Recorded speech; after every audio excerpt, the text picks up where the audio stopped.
Hi എല്ലാവർക്കും നമസ്കാരം. പുതിയൊരു വീഡിയോയിലേക്ക് എല്ലാവർക്കും സ്വാഗതം. ഇന്നത്തെ റെസിപ്പി റെസ്റ്റോറൻറ്റ് സ്റ്റൈൽ ചില്ലി ചിക്കനാണ്. നമ്മൾ റെസ്റ്റോറൻറ്റിൽ നിന്ന് മേടിക്കുന്ന അതേ ഒരു ടേസ്റ്റിൽ തന്നെ വളരെ ഈസി ആയിട്ട് നമുക്ക് ഈ ഒരു റെസിപ്പി വീട്ടിൽ തന്നെ തയ്യാറാക്കിയെടുക്കാം.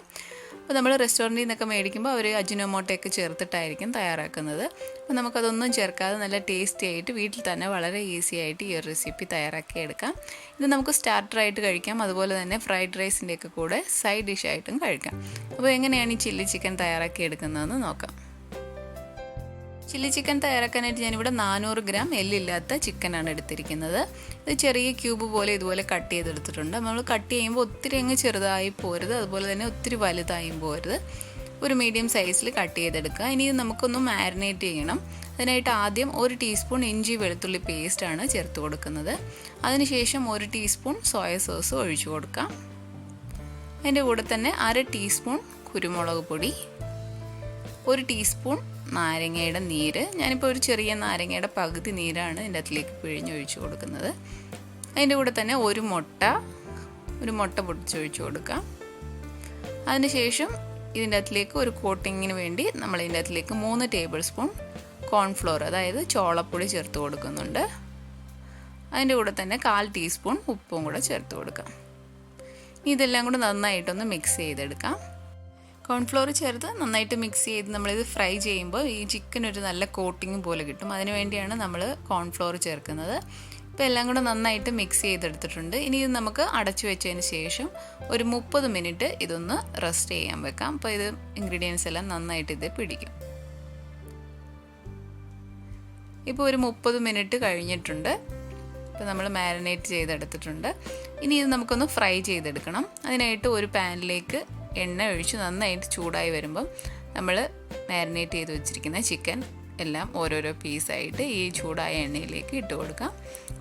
നമുക്ക് വേണമെങ്കിൽ നിറയെ എണ്ണ ഒഴിച്ചിട്ട് വേണമെങ്കിലും ഇത് ഫ്രൈ ചെയ്തെടുക്കാം. അപ്പം ഞാനിത് കുറച്ച് എണ്ണ ഒഴിച്ചിട്ടാണ് ഫ്രൈ ചെയ്യുന്നത്. അതുകൊണ്ട് തന്നെ നമുക്ക് തിരിച്ചിട്ടൊന്നുകൂടെ ഫ്രൈ ചെയ്യേണ്ടി വരും. അപ്പോൾ നിറയെ എണ്ണ ഒഴിച്ചിട്ടാണെങ്കിൽ നമുക്ക് തിരിച്ചിടേണ്ട ആവശ്യമില്ല, ജസ്റ്റ് ഒന്ന് ഇളക്കി കൊടുത്താൽ മതി.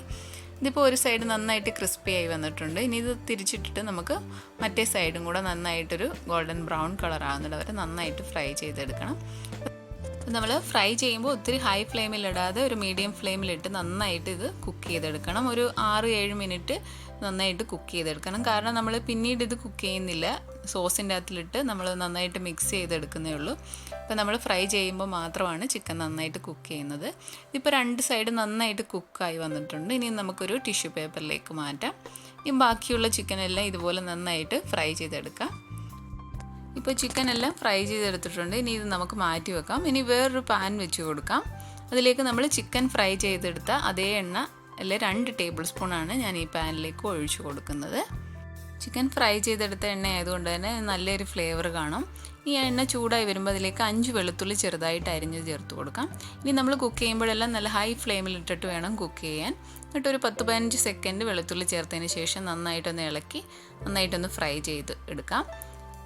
അതിനുശേഷം സ്പ്രിംഗ് ഒണിയൻ്റെ താഴ്ഭാഗത്തെ വെളുത്ത ഭാഗം ചെറുതായിട്ട് കട്ട് ചെയ്തത് 1 ടേബിൾ സ്പൂൺ ചേർത്ത് കൊടുക്കാം. അതിൻ്റെ കൂടെ തന്നെ ഒരു പച്ചമുളക് ചെറുതായിട്ട് അരിഞ്ഞതും കൂടെ ചേർത്ത് വീണ്ടും ഒരു 10-15 സെക്കൻഡ് ഹൈ ഫ്ലെയിമിലിട്ട് നന്നായിട്ടൊന്ന് ഇളക്കി കൊടുക്കുക.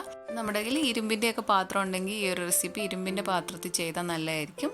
ഇനി ഇതിൻ്റെ അകത്തിലേക്ക് നമുക്കൊരു മീഡിയം സൈസ് സവാള ചെറിയ ചെറിയ ഇതളുകളാക്കി കട്ട് ചെയ്ത് ചേർത്ത് കൊടുക്കാം. അതിനുശേഷം 1/2 കപ്പ് പച്ച ക്യാപ്സിക്കവും 1/2 കപ്പ് ചുവന്ന ക്യാപ്സിക്കവും ഞാൻ ചേർത്ത് കൊടുക്കുന്നുണ്ട്. അപ്പോൾ ഇതിൻ്റെ കൂടെ തന്നെ മഞ്ഞ ക്യാപ്സിക്കം ഉണ്ടെങ്കിൽ അതും കൂടെ വേണേൽ ചേർത്ത് കൊടുക്കാം. അപ്പം കളറുള്ളതാണെങ്കിൽ കുറച്ചൊരു മധുരമൊക്കെ കാണും നമ്മൾ കഴിക്കുമ്പോൾ. അപ്പോൾ ഇത് കളറില്ല എന്നുണ്ടെങ്കിൽ പച്ച മാത്രം ചേർത്താൽ മതി. ഇനി ഹൈ ഫ്ലെയിമിലിട്ട് 1 മിനിറ്റ് പെട്ടെന്ന് തന്നെ ഇതൊന്ന് ഇളക്കിയെടുക്കണം. കാരണം ഈ വെജിറ്റബിളും സവാളയൊന്നും ഒത്തിരി കുക്കായി പോരുത്. അതിൻ്റെ ആ ക്രഞ്ചിനെസ് നമ്മൾ കഴിക്കുമ്പോൾ കിട്ടണം. അതുകൊണ്ട് തന്നെ ഒത്തിരി കുക്കായി പോരുത്. അതുപോലെ തന്നെ ഈ സമയത്ത് ഉപ്പൊന്നും ചേർത്ത് കൊടുക്കരുത്. ഇനി നമുക്ക് സോസുകളൊക്കെ ചേർത്ത് കൊടുക്കാം. ആദ്യം ചേർത്ത് കൊടുക്കുന്നത് 1 ടേബിൾ സ്പൂൺ സോയ സോസാണ്. അതിനുശേഷം 2 ടേബിൾ സ്പൂൺ ടൊമാറ്റോ സോസ് ചേർത്ത് കൊടുക്കുന്നുണ്ട്. അതിൻ്റെ കൂടെ തന്നെ 2 ടേബിൾ സ്പൂൺ റെഡ് ചില്ലി സോസും കൂടെ ചേർത്ത് കൊടുക്കാം. ഇനി ഇതിൻ്റെ അകത്തിലേക്ക് 1 ടീസ്പൂൺ വൈറ്റ് വിനീഗർ, അതായത് വിനാഗിരി 1 ടീസ്പൂൺ വിനാഗിരിയും കൂടെ ചേർത്ത് കൊടുക്കുന്നുണ്ട്. ഇനി ഇതെല്ലാം കൂടെ നന്നായിട്ട് മിക്സ് ചെയ്ത് വെജിറ്റബിളിലെ സോസൊക്കെ നന്നായിട്ട് കോട്ടാകുന്നിട വരെ ഹൈ ഫ്ലെയിമിലിട്ട് ഒരു ഏകദേശം 1 മിനിറ്റ് വരെ നന്നായിട്ടൊന്ന് ഇളക്കി കൊടുക്കുക. അപ്പം സോസൊന്നും കരിഞ്ഞു പോകാതെ പെട്ടെന്ന് തന്നെ ഒന്ന് ഇളക്കി എടുക്കുക. ഇനി ഫ്രൈ ചെയ്ത് വെച്ചിരിക്കുന്ന ചിക്കൻ കൂടെ ചേർത്തിട്ട് നന്നായിട്ട് മിക്സ് ചെയ്ത് സോസൊക്കെ ചിക്കനിൽ നന്നായിട്ട് കോട്ടാകുന്നിട വരെ പെട്ടെന്ന് തന്നെ ഒന്ന് ഇളക്കിയെടുക്കുക. അപ്പോൾ നമ്മൾ ഇതിൻ്റെ അകത്തിലേക്ക് സോയ സോസൊക്കെ ചേർത്തതിൽ ഉപ്പ് കാണും. അപ്പോൾ അതൊക്കെ നോക്കിയിട്ട് ലാസ്റ്റ് നമുക്ക് ഉപ്പും കുരുമുളക് പൊടിയൊക്കെ വേണമെന്നുണ്ടെങ്കിൽ ചേർത്ത് മിക്സ് ചെയ്തിട്ട് സെർവ് ചെയ്യാം. ഇതിപ്പോൾ നമ്മൾ ചിക്കനിലോട്ടൊക്കെ നന്നായിട്ട് സോസൊക്കെ പിടിച്ചിട്ടുണ്ട്. ഇനി ഇതിനകത്തിലേക്ക് ഒരു കോട്ടിങ് കൊടുക്കണം. അതിനായിട്ട് ഒരു ബൗളിലേക്ക് 1 ടേബിൾ സ്പൂൺ കോൺഫ്ലവർ, അതായത് ചോളപ്പൊടി ചേർത്ത് കൊടുത്തിട്ടുണ്ട്. അതിൻ്റെ അകത്തിലേക്ക് 1/4 കപ്പ് വെള്ളം കൂടെ ഒഴിച്ചിട്ട് നന്നായിട്ട് മിക്സ് ചെയ്യുക. കട്ടയൊന്നുമില്ലാതെ പെട്ടെന്ന് തന്നെ മിക്സ് ചെയ്തെടുക്കുക. അപ്പോൾ നമ്മൾ ഹൈ ഫ്ലെയിമിൽ ഇട്ടതുകൊണ്ട് തന്നെ കോൺഫ്ലവർ ഒഴിച്ചിട്ട് പെട്ടെന്ന് തന്നെ ഇത് മിക്സ് ചെയ്യണം, അല്ലെങ്കിൽ ഇത് പെട്ടെന്ന് ഇത് കുറുകിപ്പോവും.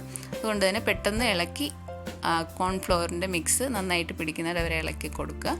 അപ്പം നമുക്ക് ഗ്രേവി പോലെ വേണമെന്നുണ്ടെങ്കിൽ കുറച്ച് കൂടുതൽ വെള്ളം ചേർത്തിട്ട് മിക്സ് ചെയ്ത് ഒഴിക്കുക. ഇതിപ്പോൾ ഞാൻ ഡ്രൈ ആയിട്ടാണ് എടുക്കുന്നത്, അതുകൊണ്ടാണ് കുറച്ച് വെള്ളം മിക്സ് ചെയ്യുന്നത്. അപ്പോൾ നമ്മളിത് കുക്ക് ചെയ്യാൻ തുടങ്ങുമ്പോൾ എല്ലാ സാധനങ്ങളും നേരത്തെ തന്നെ സോസൊക്കെ എടുത്ത് വെക്കണം, അല്ലെങ്കിൽ നമ്മളിത് ഹൈ ഫ്ലെയിമിൽ ഇട്ടുകൊണ്ട് തന്നെ പെട്ടെന്ന് എല്ലാം കരിഞ്ഞു പോകാൻ ചാൻസ് ഉണ്ട്. അതുകൊണ്ട് എല്ലാം എടുത്ത് വെച്ചിട്ട് കുക്കിംഗ് സ്റ്റാർട്ട് ചെയ്യുക.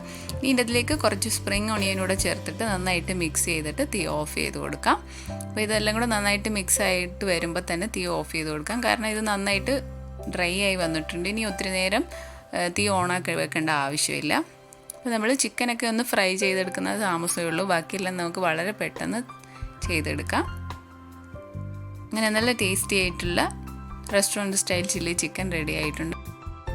അപ്പോൾ ഈ ഒരു ചില്ലി ചിക്കൻ നമുക്ക് സൈഡ് ഡിഷായിട്ടും സ്റ്റാർട്ടറായിട്ടും ഒക്കെ സെർവ് ചെയ്യാൻ പറ്റിയ നല്ലൊരു ടേസ്റ്റി ആയിട്ടുള്ള റെസിപ്പിയാണ്. അപ്പോൾ ഞാനിത് ഷ്രിംപ് ഫ്രൈഡ് റൈസിൻ്റെ കൂടെയാണ് ഈ ഒരു ചില്ലി ചിക്കൻ സെർവ് ചെയ്തത്. ഇത് സെർവ് ചെയ്തതിന് ശേഷം ഞാൻ കുറച്ച് സ്പ്രിംഗ് ഒണിയനൂടെ ഗാർണിഷ് ചെയ്യാൻ ഇട്ട് കൊടുക്കുന്നുണ്ട്. അപ്പോൾ നിങ്ങളും ഈ ഒരു റെസിപ്പി ട്രൈ ചെയ്ത് നോക്കുക. അതുപോലെ നിങ്ങൾക്ക് വീഡിയോ ഇഷ്ടപ്പെട്ടാൽ ശരണ്യാസ് റെസിപ്പി ചാനൽ സബ്സ്ക്രൈബ് ചെയ്യുക. അതുപോലെ നിങ്ങൾ ഈ റെസിപ്പി ട്രൈ ചെയ്ത് നോക്കിയിട്ട് നിങ്ങളുടെ ഫീഡ്ബാക്ക്സ് കമൻസിലൂടെ അറിയിക്കുക. പുതിയൊരു നല്ല റെസിപ്പി ആയിട്ട് കാണാം. താങ്ക്